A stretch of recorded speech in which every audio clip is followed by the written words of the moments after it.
બધા ધ્યાનથી સાંભળો, એક પણ અવાજ ના કરતા કોઈ. આપણું જે આવેદન પત્ર હતું એ કલેક્ટર શ્રીએ સ્વીકારી લીધું છે. સાથે સાથે તમારી પણ જવાબદારી બને છે, બરોબર.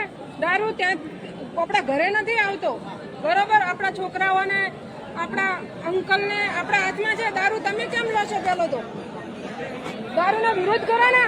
તમારે દારૂ જ બંધ કરાવવો છે ને, તો પેલા દારૂ જે બુટલી કરો છો એના પાસે દારૂ લેવાનું બંધ કરી નાખો ને, બરોબર. અને હવે સુખ શાંતિથી બધા ઘરે જો. આપણે 6 તારીખે જિગ્નેશભાઈ મેવાણી આવવાના છે. આનાથી બહોળી સંખ્યામાં આપણે બધાને ભેગું થઈ અને જિગ્નેશભાઈના હાથ મજબૂત કરવાના છે. હવે તમે ચૂર છે, તમે જાઓ બધા. આપણો કાર્યક્રમ જે આવેદન પત્ર આપવાનું હતું, જે રજૂઆત કરવાની હતી, જે આપણે અહીંયા આવી અને બધા લોકોએ તમારો કિંમતી સમય આપી અને જિગ્નેશભાઈના સમર્થનમાં જે પણ આવ્યા બધાનો આભાર.